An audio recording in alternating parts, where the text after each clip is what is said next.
என்னன்னா Malayalam cinema June 1 shut down பண்ண போறாங்க. ரிலீஸே பண்ணக்கூடாது, படங்கள் எடுக்கக்கூடாது, படங்கள் தயாரிக்கக்கூடாதுன்னு. 90% 90% படங்கள் மலையாள சினிமாவில் நம்ம எல்லாம் பாராட்டுறோம். மலையாள சினிமா சூப்பர் டூப்பரா இருக்குன்னு. அந்த இண்டஸ்ட்ரி சேர்ந்தவங்க எல்லாம் இனிமே படம் எடுக்க வேணாம், டிஸ்ட்ரிபியூட் பண்ண வேணாம், அவ்வளவு பெரிய சிக்கல்களை மலையாள சினிமா சந்திச்சுட்டு இருக்கு.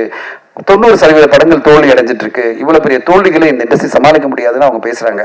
தமிழ் சினிமா கடந்த வருஷம் நாங்க வந்து ஒரு புத்தகம் ட்ரேட் கேட் உங்களுக்கு எல்லாம் ஒரு காப்பி கூட வந்திருக்கோம். 93% படங்கள் தோல்வி அடையுது. 7% தான் கடந்த வருஷம் வெற்றி. அப்போ இவ்வளவு பெரிய சேலஞ்சான ஒரு சிச்சுவேஷன்ல ஒரு படக்குழு அவங்களுடைய மிகப்பெரிய முயற்சியோட ஒரு படத்தை கொண்டு வராங்க.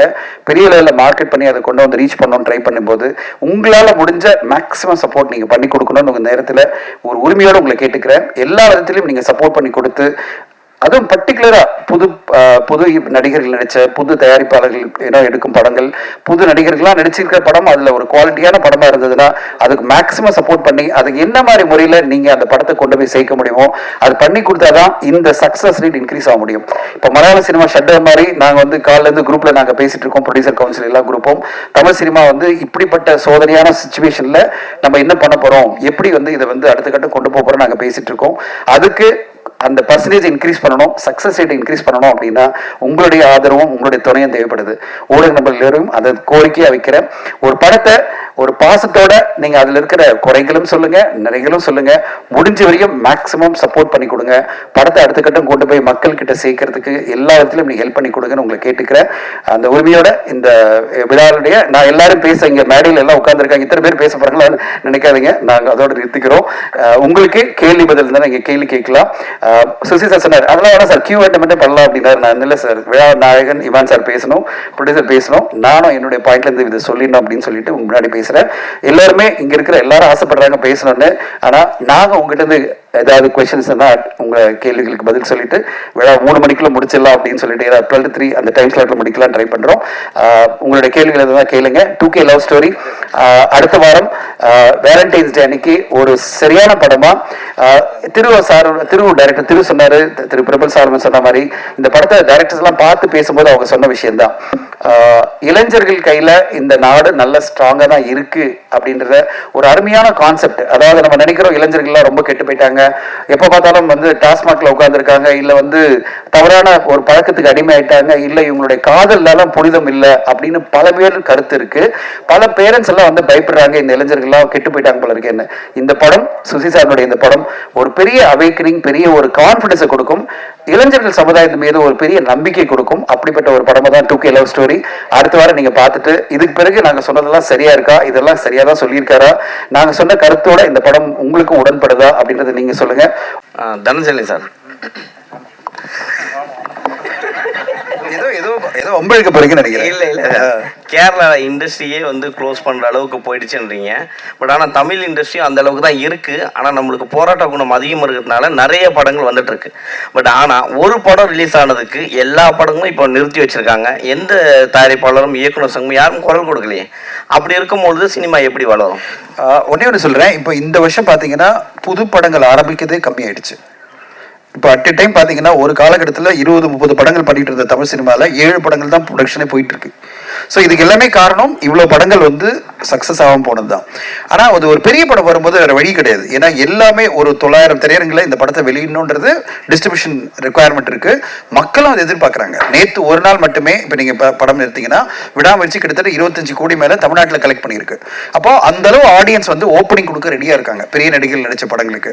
ஆனால் அதே ஒரு சின்ன படம் வரும்போது ஆடியன்ஸ் வந்து செலக்டிவாக பார்க்குறாங்க. அந்த செலக்டிவாக எப்படி பார்ப்பாங்கன்னா நீங்கள் என்ன சொல்கிறீங்க வச்சு தான் பார்ப்பாங்க. ஊடகங்கள் என்ன சொல்லுது, படத்தை பற்றி படம் ஃபர்ஸ்ட் பார்த்த ஊடகங்கள் என்ன சொல்றாங்க, அடுத்ததா ஃபர்ஸ்ட் ஷோ பார்க்குறாங்களே அவங்க எப்படிப்பட்ட ஒப்பீனியன் கொடுக்குறாங்க வச்சுதான் அடுத்த கட்டமாக ஆடியன்ஸ் வராங்க. அப்போ சிறுமட்ட மீடியம் பட்ஜெட் படங்கள்லாம் நம்பி இருக்கிறதே வந்து ஊடகங்கள் என்ன சொல்லுது, ஃபர்ஸ்ட் ஷோ பார்க்குற ஆடியன்ஸ் என்ன சொல்றாங்களோ அதை நம்பி தான் இருக்காங்க. அதை வந்து நீங்க ஒரு பேலன்ஸ்டா சப்போர்ட்டிவா பண்ணும்போது அந்த படங்களுக்கு ஒரு சின்ன டேக் ஆஃப் இருக்கு. பெரிய நடிகர் நடிச்ச படத்துக்கு அது பிரச்சனையே கிடையாது. எதிர்பார்ப்பு இருக்கிற படத்துக்கு பிரச்சனையே கிடையாது, ஆடியன்ஸ் உள்ள வந்துடுறாங்க. அது மட்டுமே பத்தாது இல்லை இண்டஸ்ட்ரிக்கு. இன்னைக்கு ஏன் கேரளா ஷட் டவுன் ஆகுதுன்னா ஒரு 10 படம் தான் வெற்றி அடையுது. அவங்களுக்கும் 220 படம் வந்தது லாஸ்ட் இயர். அதில் 10 படம் தான் வெற்றி அடையும் போது அவங்க இப்போ என்ன சொல்லிட்டாங்க, இந்த இண்டஸ்ட்ரி தாங்காது, இவ்வளோ பேர் ஃபெயிலியர் ஆயிட்டாங்க, இவ்வளோ பேர் லாஸ் ஆயிட்டாங்க, அப்போ நம்ம ஷட் டவுன் பண்ணி காஸ்ட்டை குறைக்கணும், எல்லாத்தையும் குறைக்கணும் அப்படின்னு மூடுக்கு வந்துட்டாங்க. இது இப்போ டிஸ்கஷனில் இங்கே நம்முடைய அசோசியேஷன் எல்லாம் அதான் போயிட்டு இருக்கு. எப்படி குறைக்க போகிறோம்? ஏன்னா சிறு பட்ஜெட் படங்கள்லாம் சக்ஸஸ் ஆக மாட்டேங்குது பிகாஸ் ஆஃப் வேரியஸ், நான் சொன்ன மாதிரி ரீசன்.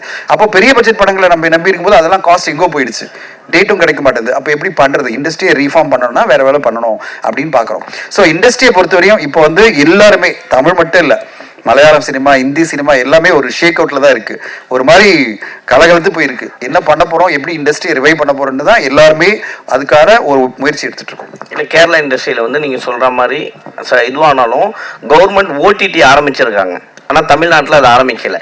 நீங்களும் யாரும் குரல் அப்படி ஆரம்பிச்சால் சிறு படங்களுக்கு ஒருவேளை ஒரு வாய்ப்புகள் இல்ல. இப்போ நீங்க சொல்ற கேரளா ஓடிடி வந்து இன்னும் பெருசா அவங்க வந்து ரீச் ஆகல. எல்லாமே சேல் ஆகாத படங்கள், மக்கள் வந்து உடனே பார்ப்பாங்களா அப்படின்ற படங்கள் தான் இப்போதைக்கு ஃபர்ஸ்ட் கொடுக்குறாங்க. ஏன்னா பிரைஸ் கொடுத்து வாங்கணும். எல்லா தயாரிப்பாளரோட எதிர்பார்ப்பு என்னன்னா, ஒரு பெரிய அமௌண்ட்ல நம்மளுக்கு வித்துட முடியாத, வித்துட்டாதான் நம்ம கவர் பண்ண முடியும் காஸ்ட்டை. சும்மா ரெவன்யூ ஷேர்ல போட்டு எப்படி கவர் பண்ண முடியும்? ஓகே, புது ஓடிடி ஆரம்பிச்சு ரெவன்யூ ஷேர்ல போட்டு யார் பார்ப்பாங்க, எப்படி வரும்ன்ற ஒரு பயம் வருது இல்ல தயாரிப்பாளருக்கு. எல்லா தயாரிப்பாளரும் 4 கோடி 5 கோடி இன்வெஸ்ட் பண்ணா ஒரு 3 கோடி ஃபர்ஸ்ட் எடுத்துட்டா அவங்களுக்கு நம்பிக்கை வரும். அதான் cinema. So 2K love story பத்தி இதை தானே கேளுங்க. ஏன்னா இண்டஸ்ட்ரி பத்தி நிறைய பேச வேணாம். 2K லவ் ஸ்டோரி அடுத்ததா வந்துட்டு பேச இருக்கிறவரு எல்லாரும் பேசி முடிச்சோன்னா லாஸ்டா ஒருத்தரை மென்ஷன் பண்ணிட்டு போனாங்க. இவர் தான் எங்களுக்கு ஒரு விஷயம் பண்ணாரு அப்படின்னு சொல்லிட்டு, நாங்க எங்க மீடியா லாங்குவேஜ்ல என்ன சொல்லுவோம்னா, அவருக்கு பேர் கனெக்டிங் பிரிட்ஜ்னு வச்சிருக்கோம். ஏன்னா அப்படின்னா வெளியில இருந்து வந்து திடீர்னு ஒரு படத்தை பார்த்து இந்த படத்தை நான் வெளியிடுறேன், இல்ல வெளியிடுறதுக்கான உதவியை நான் பண்றேன் அப்படின்னு நினைக்கும் போது சரி, என்ன பண்ண போறோம், அடுத்து என்ன பண்ண போறோம்னு யோசிச்சுட்டு இருக்கும் போது, கவலைப்படாதீங்க, என்னால முடிஞ்சதை நான் பண்றேன்னு சொல்லி தொடர்ந்து பண்ணிட்டு இருக்கக்கூடிய ஒருத்தர், எப்பவுமே பாசிட்டிவா பேசக்கூடிய ஒருத்தர், தயாரிப்பாளர் தனஜயன் அவர்களை அன்போடு பேச அழைக்கிறோம். Thank you Christy, thank you for wonderfully hosting. இனிய மதிய வணக்கம் பத்திரிகை ஊடக நண்பர்களுக்கு. 2K லவ் ஸ்டோரி லாஸ்ட்டாக நம்ம வந்து ட்ரெய்லர் லான்ச் பண்ணியிருந்தோம். இன்னைக்கு ஆடியோ லான்ச், அது பிறகு படம் ரிலீஸ் உங்க முன்னாடி வந்துடும். எனக்கு ரொம்ப சந்தோஷமா இருக்கு. இந்த பரபரப்பு எப்படி இருக்குன்னா, எல்லாரும் சொன்னாங்கல்ல 6 மாசத்துக்குள்ள இந்த படத்தை வந்து இவான் சார் சொன்னாரு 6 மாசத்துக்குள்ள சுசி சார் கொண்டு வந்துட்டாருன்னு. சார் இன்னைக்கு ஆடியோ இந்த ஃபங்க்ஷன் அப்போ 1:30 மணிக்கு ஆரம்பிக்கிறோம் சார் அப்படின்னு என்கிட்ட சொன்னாரு. நான் வந்து இந்த ஈவென்ட் டீமுக்கெல்லாம் சொல்லி எங்கள் டீம் கிட்ட சொன்னேன், கரெக்டாக 1:30 மணிக்கு ஸ்டேஜ் இதெல்லாம் ரெடியாக இருக்கணும்னா 12:45 கால் பண்ணுறாரு. சார் 1 மணிக்கெல்லாம் ரெடி பண்ணுங்க அப்படின்றாரு. நான் வந்து என்னடா இது, எங்கே ரெடி பண்ணுறது, அங்கங்கே கால் பண்ணிட்டு சீக்கிரம் எடுத்துட்டு வாங்க, அது ரிலீஸ் பாக்ஸை கொண்டு வாங்க, இங்கே போடியம் பேனரை கொண்டு வாங்க அப்படின்னு எல்லாரையும் பதட்டமாக சொல்கிறேன். ஏன்னா வந்துட்டாங்க எல்லாருன்னு. கரெக்டாக 1:15 ஆரம்பிங்க அப்படின்னாரு. சார் இருங்க சார், பேனர் வரல சார், பேக் ட்ராப் வரல சார் அப்படின்னு சொல்லிட்டு இருக்கேன். சார் அங்க மேடையில் அது போயிட்டே இருக்கும்போது ஸ்கிரீன் போகும்போது இங்க ஸ்டேஜ்ல ஒட்டுங்க, அங்க வந்து ஆடியோல இது CD ரெடி பண்ணுங்க அப்படின்னாரு. இதுதான் சுசி சாருடைய parallel ஒர்க்கிங். அதாவது இன்னைக்கு ஒரு சினிமா எடுக்கிறத ஒரு ராக்கெட் சென்ஸா எடுத்துக்கிட்டு 3 வருஷம் 4 வருஷம் இழுத்தடிச்சு ப்ரொடியூசர்ஸை ரொம்ப கஷ்டப்படுத்தி பட்ஜெட்டை கூட்டிட்டு கடைசியில படமா வரும்போது பல பேர் கமெண்ட் பண்ற மாதிரி எல்லாம் இல்லாம ஒரு குறுகிய காலத்துக்குள்ள அவர் என்ன கதை எடுக்கணும்னு நினைச்சாரோ அதை அழகா குவாலிட்டியா எடுத்து பேரலா பல விஷயங்கள் பண்ணி, விக்னேஷ் இந்நேரம் தெரிஞ்சுட்டு இருப்பீங்க போஸ்ட் ப்ரொடக்ஷன் எப்படி நடக்குதுன்னு. உங்களுக்கு ஆண்டனி பாக்கியராஜ் சொன்ன மாதிரி எப்படி எல்லாம் போஸ்ட் ப்ரொடக்ஷன் நடக்கும்னு, எப்படி நடக்கும்னு சொல்லிடுற. சில இயக்குநர்கள் என்ன பண்ணுவாங்க, போஸ்ட் ப்ரொடக்ஷன் ஒன்னொன்னா பண்ணுவாங்க.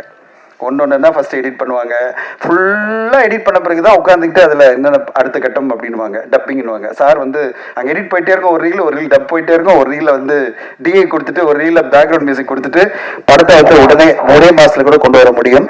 ஏன்னா அகத்தியன் சார் என்கிட்ட ஒரு இதை சொன்னார், அவருடைய படம் எல்லோருடன் பாராட்டப்பட்ட கோகுலத்தில் சீதை படம் வந்து ஷூட்டிங் ஆரம்பிச்ச 72வது நாள் ரிலீஸ் பண்ண அப்படின்னாரு. எல்லாமே பாசிபிள். 72வது நாள் திரையரங்குல படம் வந்ததுதான். ஸோ சுசி சார் அந்த மாதிரி பண்ண முடியும். அவருக்கு தேவை வந்து ஒரு ஸ்ட்ராங்கான ப்ரொடியூசர், கம்ப்ளீட் டீம் வந்து 72 நாள்ல 65 நாள்ல படத்தை கொண்டு வந்து ரிலீஸே பண்ணிடுவாரு. அந்த அளவு பிரமாதமா இந்த படத்துக்கான ஒரு டெடிகேட்டடான உழைப்பு. அந்த பரபரப்பு இருக்குல்ல, அதை பார்த்து நானே அப்படியே பயந்துட்டு, ஐயோ அப்பா இவ்வளவு பரபரப்பு நம்மளால மேனேஜ் பண்ண முடியுமா தெரியல அப்படின்னு. ஆனா இந்த ப்ரொமோஷன்ஸ்ல 2 நாளா வந்து அவர் எல்லா இன்டர்வியூல உட்காந்து படத்தை பத்தி பேசி அதுக்கான படத்துக்கு என்னென்ன சப்போர்ட் பண்ணமோ, எவ்வளவு பெரிய பெரிய ஹிட் படம் எல்லாம் கொடுத்திருக்காரு, பெரிய நடிகர்களுக்கெல்லாம் படம் பண்ணியிருக்காரு. ஆனா ஒரு புதுமுகங்களை வச்சு அந்த படத்துக்கு இவ்வளோ டெடிகேட்டடாக உட்காந்து ப்ரொமோட் பண்ணிட்டு இருக்காரு. 2 நாளா எல்லா இன்டர்வியூவும் கொடுத்துட்டு, அதை விட முக்கியமா நெக்ஸ்ட் 3 days வந்து காலேஜ் ஈவெண்ட்ஸ் எல்லாம் பிளான் பண்ணிட்டாரு. எனக்கு கால் வந்துட்டே இருக்கும், வாய்ஸ் மெசேஜ் வந்துட்டே இருக்கும், சார் அந்த காலேஜ் ஈவெண்ட் பண்றேன், அந்த காலேஜ் இது பண்றோம், நீங்க இதை ரெடி பண்ணுங்க, அதை ரெடி பண்ணுங்க, எனக்கு இது பண்ணி கொடுங்க, அது பண்ணி கொடுங்க. நான் ஒண்ணுமே சொல்ல மாட்டேன். ஏன்னா ஒரு இயக்குனர் இவ்வளோ இன்வால்வ்டா பேஷனேட்டா ஒரு படத்துக்கு பண்ணும்போது, ஒரு டிஸ்ட்ரிபியூட்டரா அதை மார்க்கெட் பண்ற ஒரு கம்பெனியா 1% கூட நோ சொல்லக்கூடாதுன்னு நான் நினைப்பேன். அதனால அவர் என்ன சொன்னாலும் done sir, done sir, done sir. அவர் வந்து இப்போ அடுத்த 3 நாட்கள் 5 நாட்களும் ப்ரொமோஷன்ல ஃபுல்லா கான்சன்ட்ரேட் பண்ணி கோயம்புத்தூர், மதுரை எல்லா காலேஜுக்கெல்லாம் போய் காலேஜ் ஸ்டூடெண்ட்ஸோட எல்லாம் பழகி அவங்களோட இந்த படத்தை ப்ரெசென்ட் பண்ணி, அதே ஒன்று சொன்னாரு, சார் இந்த படத்தை நான் போட்டு காமிச்சிட்டு நான் பேச போறேன் ஸ்டூடெண்ட்ஸ் கூட. அதாவது ஜென்ரலா என்ன பண்ணுவாங்க, ட்ரெய்லர் டீசரை போட்டு காமிச்சிட்டு எங்க படம் இப்படி இருக்கும் அப்படி இருக்கும்னு சொல்லுவாங்க. சார் என்ன சொன்னாரு, இப்போ வந்து திடீர்னு கால் பண்ணாரு, இப்போ காலையில சார் லயோலா காலேஜ்ல 300 பேர் பார்க்க போறாங்க, 9ஆம் தேதி அரேஞ்ச் பண்ணிடுங்க, ஷோலாம் அரேஞ்ச் பண்ணிடுங்க, நான் உடனே அதுக்கு பிறகு நான் உங்ககிட்ட பேசுறேன்னாரு. அந்த கமிட்மெண்ட், அந்த கான்ஃபிடன்ஸ் இந்த ஃபிலிம், அதுதான் வந்து சுசி சாருடைய ஸ்பெஷலா பார்க்குற வாழ்த்துக்கள் சுசி சார். இது வந்து மிகப்பெரிய தைரியம், மிகப்பெரிய கான்ஃபிடன்ஸ் உங்களுக்கு இருக்கிறது தான். காலேஜ் ஸ்டூடெண்ட்ஸ்க்கெல்லாம் நான் காமிச்சிட்டு அவங்களோட ஒப்பீனியன் எடுத்துட்டு நான் படத்தை ரிலீஸ் பண்றேன்னு சொல்லி வரீங்க. உங்களுக்கு வாழ்த்துக்கள். விக்னேஷ், முதல் படம் உங்களுக்கு நிறைய அனுபவங்களை கொண்டு வந்து கொடுக்கும். அந்த அனுபவத்தோட நீங்க அடுத்தடுத்த படம் பண்ணும்போது இன்னும் சிறப்பாக வரும் உங்களுக்கு. ஆனா இந்த அனுபவமே உங்களை வந்து ஒரு ஸ்ட்ராங்கான ஒரு மனிதராக மாத்திரும். எவ்வளவு பெரிய சேலஞ்சஸ் இருக்கு இங்க, ஒரு நெட்வொர்க்கா இந்த பிசினஸ் எடுக்கிறது எவ்வளவு சேலஞ்சு, என்னென்ன மாதிரி பிரச்சனை. இங்க செலவு பண்றது தான் மிக ஈஸி, பணம் எடுக்கிறது மிகப்பெரிய கஷ்டம். சினிமால அவ்வளவு பெரிய கஷ்டம், அவ்வளவு ஈஸியா வியாபாரம் பண்ண முடியாது. ஒரு பெரிய பட்ஜெட் பெரிய ஸ்டார் படம் தான் உங்களால ஈஸியா சில விஷயத்துல வித்துற முடியும், டேபிள்லயே ப்ராஃபிட் சம்பாதிக்க முடியும். மீதி எல்லாமே ரொம்ப ரொம்ப கஷ்டம். அன்லெஸ் த ஃபிலிம் சூப்பர் டூப்பரா இல்லாம இருந்தாதான் இவங்க வந்து ஏதாவது வியாபாரம் பேசுவாங்க கொஞ்சம் பேர், இல்லைன்னா வரக்கூட மாட்டாங்க. ஸோ அவ்வளோ பெரிய சேலஞ்சான ஒரு இண்டஸ்ட்ரியில் நீங்கள் வந்திருக்கீங்க. உங்களுக்கு உங்களோட முயற்சி பெரிய வெற்றி அடையணும். இந்த நேரத்தில் ஊடக நண்பர்கள், பத்திரிகை நண்பர்களுக்கெல்லாம் என்னுடைய வேண்டுகோள் என்னன்னா, இன்னைக்கு நேற்று வந்து பெரிய பரபரப்பு இன்னைக்கெல்லாம் இண்டஸ்ட்ரி ஃபுல்லாக ஆல் ஓவர் இந்தியா. என்னன்னா, Malayalam cinema June 1 shut down பண்ண போகிறாங்க. ரிலீஸே பண்ணக்கூடாது, படங்கள் எடுக்கக்கூடாது, படங்கள் தயாரிக்கக்கூடாதுன்னு. 90% 90% படங்கள் மலையாள சினிமாவில் நம்ம எல்லாம் பாராட்டுறோம், மலையாள சினிமா சூப்பர் டூப்பராக இருக்குன்னு. அந்த இண்டஸ்ட்ரி சேர்ந்தவங்க எல்லாம் இனிமே படம் எடுக்க வேணாம், டிஸ்ட்ரிபியூட் பண்ண வேணாம், அவ்வளவு பெரிய சிக்கல்களை மலையாள சினிமா சந்திச்சிட்டு இருக்கு. 90% படங்கள் தோல்வி அடைஞ்சிட்டு இருக்கு. இவ்வளவு பெரிய தோல்விகளை இந்த இண்டஸ்ட்ரி சமாளிக்க முடியாதுன்னு அவங்க பேசுறாங்க. தமிழ் சினிமா கடந்த வருஷம் நாங்க வந்து ஒரு புத்தகம் ட்ரேட் கேட் உங்களுக்கு எல்லாம் ஒரு காப்பி கூட வந்திருக்கோம். 93% படங்கள் தோல்வி அடையுது, 7% தான் கடந்த வருஷம் வெற்றி. அப்போ இவ்வளவு பெரிய சேலஞ்சான ஒரு சிச்சுவேஷன்ல ஒரு படக்குழு அவங்களுடைய மிகப்பெரிய முயற்சியோட ஒரு படத்தை கொண்டு வராங்க. பெரிய லெவலில் மார்க்கெட் பண்ணி அதை கொண்டு வந்து ரீச் பண்ணணும்னு ட்ரை பண்ணும்போது உங்களால் முடிஞ்ச மேக்ஸிமம் சப்போர்ட் நீங்கள் பண்ணி கொடுக்கணும்னு உங்கள் நேரத்தில் ஒரு உரிமையோடு உங்களை கேட்டுக்கிறேன். எல்லா விதத்திலையும் நீங்கள் சப்போர்ட் பண்ணி கொடுத்து, அதுவும் பர்டிகுலரா புது நடிகர்கள் நடிச்ச, புது தயாரிப்பாளர்கள் எடுக்கும் படங்கள், புது நடிகர்கள்லாம் நடிச்சிருக்கிற படம் அதுல ஒரு குவாலிட்டியான படமா இருந்ததுன்னா அதுக்கு மேக்ஸிமம் சப்போர்ட் பண்ணி அதுக்கு என்ன மாதிரி முறையில நீங்க அந்த படத்தை கொண்டு போய் சேர்க்க முடியுமோ அது பண்ணி கொடுத்தாதான் இந்த சக்சஸ் ரேட் இன்க்ரீஸ் ஆக முடியும். இப்போ மலையாள சினிமா ஷட் மாதிரி நாங்க வந்து காலைல இருந்து குரூப்ல நாங்க பேசிட்டு இருக்கோம், ப்ரொடியூசர் கவுன்சில் எல்லா குரூப்பும். தமிழ் சினிமா வந்து இப்படிப்பட்ட சோதனையான சிச்சுவேஷன்ல நம்ம என்ன பண்ண போறோம், எப்படி வந்து இதை வந்து அடுத்த கட்டம் கொண்டு போறோம் நாங்க பேசிட்டு இருக்கோம். அதுக்கு அந்த பர்சன்டேஜ் இன்க்ரீஸ் பண்ணணும், சக்சஸ் ரேட் இன்க்ரீஸ் பண்ணணும் அப்படின்னா உங்களுடைய ஆதரவும் உங்களுடைய துணையும் தேவைப்படுது. ஊடக நண்பர்களும் அதை கோரிக்கையா வைக்கிறேன். ஒரு படத்தை ஒரு பாசத்தோட நீங்க அதுல இருக்கிற குறைகளும் சொல்லுங்க, நிறைகளும் சொல்லுங்க, முடிஞ்ச வரைக்கும் மேக்சிமம் சப்போர்ட் பண்ணி கொடுங்க. படத்தை அடுத்த கட்டம் கொண்டு போய் மக்கள் கிட்ட சேர்க்கறதுக்கு எல்லா இடத்துலையும் நீங்க ஹெல்ப் பண்ணி கொடுங்கன்னு உங்களை கேட்டுக்கிறேன். அந்த உரிமையோட இந்த விழாவுடைய நான் எல்லாரும் பேச இங்க மேடையில் எல்லாம் உட்கார்ந்துருக்காங்க, இத்தனை பேர் பேச போறாங்களா நினைக்காதீங்க, நாங்க அதோட நிறுத்திக்கிறோம். உங்களுக்கு கேள்வி பதில் இருந்தா நீங்க கேள்வி கேட்கலாம். சுசி சார் சொன்னார் அதெல்லாம் வேணா சார் Q&A மட்டும் பண்ணலாம் அப்படின்னாரு. நான் இல்லை சார், விழா நாயகன் இமான் சார் பேசணும், ப்ரொடியூசர் பேசணும், நானும் என்னுடைய பாயிண்ட்ல இருந்து இதை சொல்லிடணும் அப்படின்னு சொல்லிட்டு உங்க முன்னாடி பேசுறேன். எல்லாருமே இங்க இருக்கிற எல்லாரும் ஆசைப்படுறாங்க பேசணும்னு. ஆனா நாங்க உங்ககிட்ட இருந்து ஏதாவது கொஸ்டின்ஸ் இருந்தால் உங்க கேள்விகளுக்கு பதில் சொல்லிட்டு விழா 3 மணிக்குள்ள முடிச்சிடலாம் அப்படின்னு சொல்லிட்டு 12 to 3 அந்த டைம் ஸ்லாட்ல முடிக்கலாம் ட்ரை பண்றோம். உங்களுடைய கேள்விகள் எதுவும் கேளுங்க. 2K லவ் ஸ்டோரி அடுத்த வாரம் வேலண்டைன்ஸ் டே அன்னைக்கு ஒரு சரியான படமா திரு டைரக்டர் திரு சொன்னாரு, திரு பிரபல் சார் சொன்ன மாதிரி இந்த படத்தை டைரக்டர்ஸ் எல்லாம் பார்த்து பேசும்போது அவங்க சொன்ன விஷயம் தான், இளைஞர்கள் கையில இந்த நாடு நல்ல ஸ்ட்ராங்கா தான் இருக்கு அப்படின்றத ஒரு அருமையான கான்செப்ட். அதாவது நம்ம நினைக்கிறோம் இளைஞர்கள்லாம் ரொம்ப கெட்டு போயிட்டாங்க, எப்ப பார்த்தாலும் வந்து டாஸ்மாக்ல உட்கார்ந்துருக்காங்க, இல்ல வந்து தவறான ஒரு பழக்கத்துக்கு அடிமை ஆயிட்டாங்க, இல்ல இவங்களுடைய காதல்லாம் புனிதம் இல்லை அப்படின்னு பல பேர் கருத்து இருக்கு. பல பேரண்ட்ஸ் எல்லாம் வந்து பயப்படுறாங்க இந்த இளைஞர்கள்லாம் கெட்டு போயிட்டாங்க போல இருக்கு. என்ன இந்த படம் சுசி சாருடைய இந்த படம் ஒரு பெரிய அவேக்கனிங், பெரிய ஒரு கான்பிடன்ஸை கொடுக்கும். இளைஞர்கள் சமுதாயத்து மீது ஒரு பெரிய நம்பிக்கை கொடுக்கும். அப்படிப்பட்ட ஒரு படமா தான் 2K லவ் ஸ்டோரி. அடுத்த வாரம் நீங்க பார்த்துட்டு இதுக்கு பிறகு நாங்க சொன்னதெல்லாம் சரியா இருக்கா, இதெல்லாம் சரியா தான் சொல்லியிருக்காரா, நாங்க சொன்ன கருத்தோட இந்த படம் உங்களுக்கும் உடன்படுதா அப்படின்றத நீங்க சொல்லுங்க. உங்களுடைய ஆதரவு வேணும். இந்த படத்துக்கு ஒரு பெரிய லெவல்ல யூத் மத்தியில போய் ரீச் ஆகிறதுக்கு சப்போர்ட் பண்ணி கொடுங்க. உங்களை எல்லாரும் கேட்டுக்கொள்கிறேன். நன்றி, வணக்கம், தேங்க்யூ.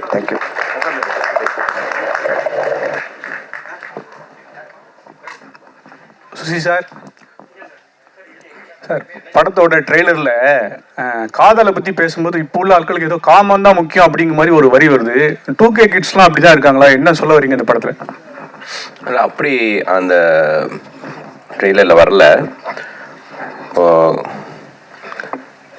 காதல் வர்றதுக்கு முன்னாடி ஒரு ஹியூமனா காமன் தான் ஃபர்ஸ்ட் வரும். அது ஆதாம் ஏவாள் காலத்திலிருந்தே அதுதான். அதுதான் நெகட்டிவ் பிளஸ் பாசிட்டிவ்ங்கிறதே. அதைத்தான் இந்த கதையில சொல்றோம். இந்த உலகம் பார்க்குற மாதிரி எங்களை எதுக்கு வாழ சொல்றீங்க, நாங்க ஃப்ரெண்ட்ஸ் அப்படிங்கிறத அவன் சொல்லுவான். ஹீரோவுடைய டாக்கே வந்து ஒரு இத்தனை வருஷம் அவன் கூட பழகுற எந்த மொமெண்ட்லயுமே அப்படி ஒரு தாட்டே வந்தது கிடையாது. எந்த பொண்ணா இருந்தாலும் காதல், ஒரு பொண்ணு மேல காதல் வர்றதுக்கு முன்னாடி ஒரு கிரஸ், ஒரு காமமோ வந்து அதுக்கு அது வந்து நீங்க கிரஸ்ன்னு சொல்லலாம். அது உண்மையான வார்த்தை, அது காமம் தான். காமத்துக்கு அப்புறம் தான் காதல் வரும், காமத்துக்கு அப்புறம் தான் கல்யாணம் நடக்கும். அதான் சார். சுசி சார், இப்போ 2K லவ் அப்படின்னா இப்போ அட்வான்ஸாக போயிட்டானுங்க. முன்னெல்லாம் வந்து பார்க்கறது அகத்தின் சார், இவர் சாலமன் சார் சொன்ன மாதிரி தான், பார்க்காமே காதல் இருந்தது. அதுக்கப்புறம் கொஞ்சம் பார்த்தாங்க, தள்ளி தள்ளி கையை காட்டினாங்க. இப்போ பார்த்த உடனே பைக்கில் கூப்பிட்டு போயிட்டே இருந்துறானுங்க. இதுக்கு நடுவில் பாய் பேசின்னு ஒருத்தன் வரான். பார்த்தோன்னே நீங்க கூட்டிட்டு போனீங்களா? இப்போ 2K பார்த்தோன்னே நீங்க கூட்டிட்டு போனீங்களா? அப்படிலாம் யாராவது வர்றாங்களா? இப்போ advance. அப்படிலாம் 2K கிட்ஸை பத்தி நெகட்டிவா சொல்லாதீங்க. நான் நெகட்டிவா சொல்லல, அடுத்த செகண்டே பிக்கப் ஆயிடுது. அப்படிலாம் பிக்கப் ஆக வாய்ப்பே இல்லை சார். என்ன சார், பசங்களை பின்னாடி பாருங்க சார். அவனுக்கு வந்து பசங்க கும்பிடுறது தெரியும் சார். பின்னாடி நிறைய பேர் இருந்தாங்கன்னா எல்லாருக்கும் தெரியும். கல்யாணமே ஆகல, அட்லீஸ்ட் ஒரு நாளாவது தேவைப்படும் சார். அததான் சார், பார்த்தோடனே கூட்டிட்டு போறாங்கன்னு இல்ல. இதுக்கு நடுவுல பாய் பேசின்னு ஒருத்தன் வரான். அந்த மாதிரியான கான்செப்ட் 2Kல இருக்கும். இல்ல அந்த மாதிரி 2Kல இல்ல. இந்த பாய் பெஸ்டி நீங்க சொல்லக்கூடிய சின்ன சின்ன வார்த்தைகள்லாம் அந்த காலத்துல இருந்து இருக்குது. அதுக்கு நம்ம பேர் வைக்காம இருந்தோம். கள்ளக்காதல்னு இருந்துச்சு, ஓகேங்களா? எல்லாத்துக்குமே ஒரு ஒரு பேரை இப்ப வச்சிருக்காங்க, அவ்வளவுதான். எல்லா காலகட்டத்திலையும் எல்லா விதமான உறவுகளும் இருந்துட்டு இருந்திருக்குது. இப்ப அதுக்கு நமக்கு பேர் வச்சு அதுக்கு ஒரு அடையாளப்படுத்தி இப்ப நமக்கு மீடியா பவர்ஃபுல்லா இருக்கிறதுனால இந்த 2K ஜென்ரேஷன் பசங்க மட்டும்தான் வந்து ரொம்ப வந்து கெட்டு போன மாதிரியான ஒரு பிம்பத்தை உருவாக்கி இருக்கோம். இன்னொன்று எல்லா காலம் 80 இருக்கட்டும் 90 இருக்கட்டும், நான் 96 நான்லாம் வந்து டிவி பார்த்தே கெட்டு போறியாடா நம்ம திட்டுவாங்க. ஸோ டிவி பார்க்குறது அவ்வளோ பெரிய குற்றமா இருந்துச்சு. அது மாதிரி இப்போ வந்து மொபைல் பார்க்குறானுங்க, மொபைல் பார்த்து கெட்டு போறானுங்க, மொபைலை தவிர வேற எதையும் பார்க்க மாட்டேங்கிறானுங்க அப்படின்னு ஒரு குற்றச்சாட்டு இருக்குது. நான் என்னென்ன சொல்றேன்னா, எல்லா காலகட்டத்திலையும் பாசிட்டிவான பக்கங்கள் இருந்துட்டு தான் இருக்குது. பாசிட்டிவாகவும் வாழ்ந்துட்டு இருக்காங்க. மொத்த பேரும் நெகட்டிவா வாழ்ந்துட்டு இருக்காங்கன்னு நம்ம வந்து மொத்த பேரே ரவுண்ட் பண்ண வேண்டாம். பாசிட்டிவான விஷயங்களை முடிஞ்ச வரைக்கும் நம்ம இந்த சமுதாயத்துக்கும் இந்த இளைஞர்களுக்கும் சொல்லுவோம் தான்.